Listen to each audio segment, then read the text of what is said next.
Hello, my name's Andrew, and today we're going to talk about the 4 most durable brands you can buy from when shopping for barefoot shoes. So, number 1 is always going to be Vibram. Vibram, for the past decade, has had the best rubber in the world, and there's a couple reasons for that. Number 1, it's super durable. Like, this is the Vibram V-Trek, so any of their toe shoes are going to last ages. This has lasted me for 6 years and over 4,000 miles, which is just crazy. And you can see that the rubber is still doing pretty well. There's some wear here, but you know, a lot of it, the tread is still there despite running and hiking on really rough trails.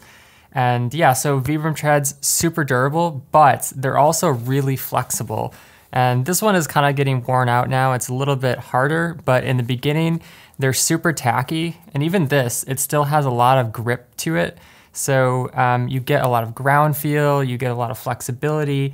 It's just a very natural feeling type rubber, and it has a lot of bend to it. Like, it can sort of grab onto the terrain that you're going over without feeling hard and, you know, without getting torn up. So that's something I really love. And because Vibram is so good, actually a lot of brands use Vibram instead of their own rubber. For example, Shama sandals. Let's see if we can get, yep. See, there's the Vibram logo. And Monk sandals, same thing, Vibram logo. And DLD Perception, there we go. Vibram, another Vibram sole. And Softstar. Softstar is another brand that has Vibram soles on all of their shoes. And they do it because it's the best rubber in the world. It's extremely durable, extremely flexible. Like, this is a almost 10 millimeter boot. It's 9.5 millimeters, and like, look at that flexibility. Like, it's just crazy. This is the Vibram Mega Grip sole, and this is also a fantastic sole for hiking. So any boot or shoe that you see with this sole on there is probably the best hiking outsole in the world. So that's Vibram. And if you want to find brands and products that have that Vibram tread, you can check out my website, barefootwear.org, where you can like filter stuff. So you can filter by materials, and you can put Vibram in there, and then it'll come up with any of the brands or shoes that have it. So another brand that's really durable is Xero Shoes.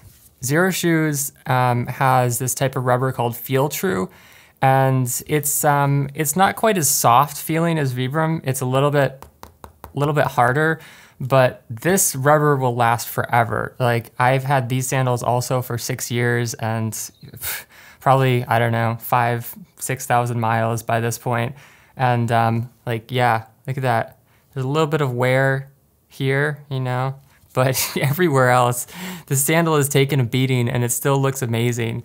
And they have a 5,000 mile warranty on their sandals. So like, Xero is not messing around with their durability. Like, whether it's a sandal or a shoe, they'll just last you forever. So Xero's also really good. And then a third brand that is excellent is Vivo Barefoot.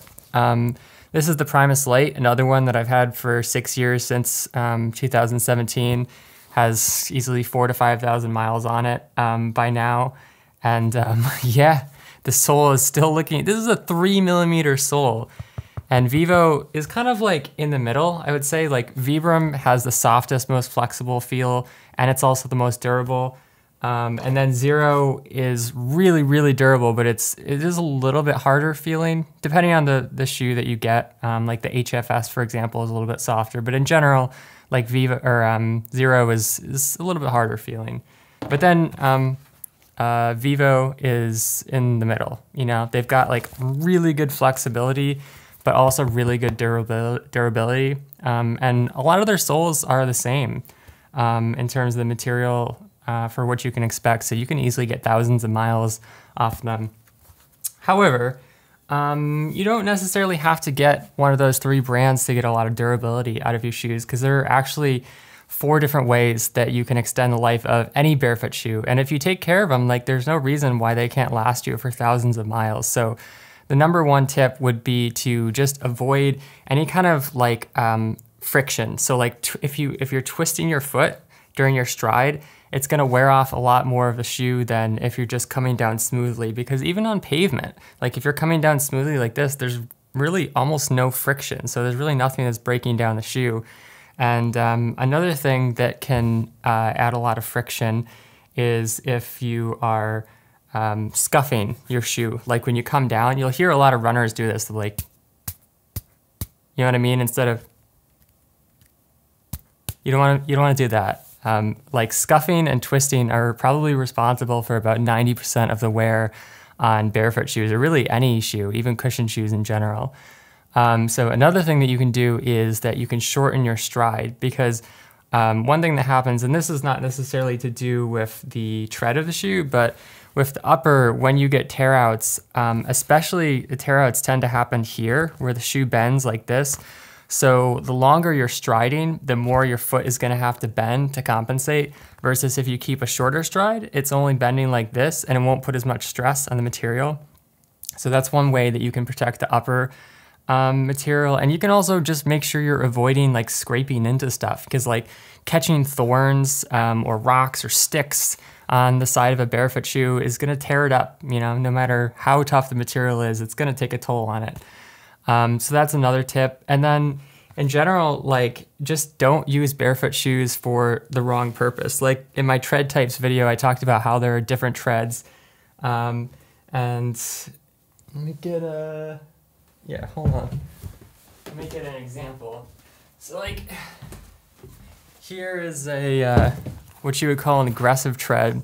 And you can see how it's got very little surface area, so it's great for wet conditions. But if you take this on a road, like because there's less surface area, it's gonna grind it down a lot faster. So this type of shoe is not gonna work, and you're not gonna get very much durability if you start taking it out on roads. Versus a shoe like the Primus Light, which is almost completely flat, other than having a little bit of texture here. And this is great for roads because there's a lot of surface area and it's not gonna wear down the shoe very much. So yeah, if you're mindful about what you're using your shoes for, then they'll last a lot longer. And kind of the opposite of the deep tread would be if you take a shoe like the Primus Light out onto gravel all the time. Like it's not really thick enough to handle gravel. It's not meant for that. So it's gonna grind this kind of sole down a lot faster versus like a harder sole that has very thick type tread like the Softstar Switchback. This is made to handle gravel. It's made to handle lots of tough trail type terrains. Yeah, it's also a bit of a hybrid tread. So like I talked about in the other video, like if you have flatter portions, this can also handle some roads. It's definitely more of a trail tread, but yeah, those are some of the things to think about when it comes to durability and making your barefoot shoes last longer. And if you do those things, you're gonna save yourself a lot of money because most cushion shoes are gonna break down in about 300 to 500 miles because, you know, they're squishy. But with a barefoot shoe, if you take care of it, if you're not twisting, if you're not scuffing, if you're using it on the train that it's supposed to be used for, they can just go on for years. Like my Vibram V-Trex, I've said this before, but I'm probably gonna get 10,000 miles out of these if I keep taking care of them. Like they're just a veteran by this point, but you know, you think for like $120 pair of shoes that could last you for 10 years is just insane, right? It's like $1.20 per year, which would be what, 10 cents per month? I mean, yeah, you can't get a better deal than that. So yeah, those are my thoughts on durability.